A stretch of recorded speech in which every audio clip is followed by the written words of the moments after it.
Jour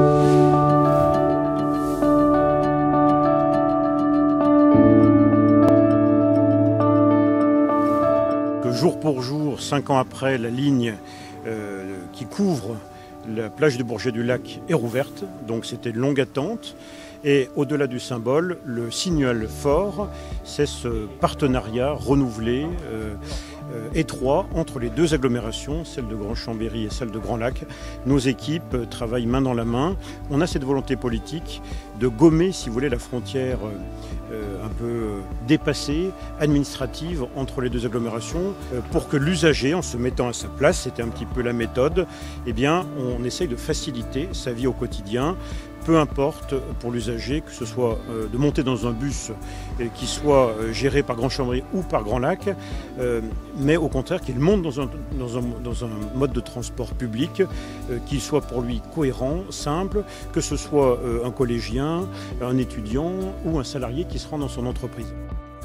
On est vraiment l'objectif, c'est que ça écologiquement, que ça soit le plus intéressant possible, le plus impactant positivement, le moins cher pour l'usager et qu'on ait toujours en ligne de mire le service rendu.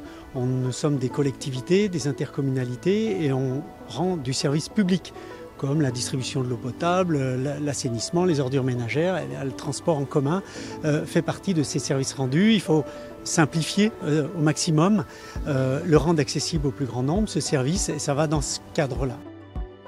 Eh bien, écoutez, aujourd'hui c'est un symbole, mais c'est aussi le sens de l'histoire. Les deux agglomérations, effectivement, aujourd'hui ont inauguré le grand retour de la synchro A sur le territoire de Grand Lac. Mais on n'a pas attendu ce retour uniquement en bus pour travailler entre les deux agglomérations, puisque du côté du vélo, on va améliorer la desserte entre Aix-les-Bains et la piste cyclable du côté de Chambéry, que ce soit du côté du Bourget et du côté de Vauglans, en rejoignant avec la création d'une grande piste cyclable en rejoignant Technolac et Hexapole. En matière de covoiturage aussi, où on a pris le même système de covoiturage organisé que pour Grand Chambéry. L'idée en fait c'est de simplifier au maximum le parcours des usagers et que la frontière administrative s'efface le plus possible.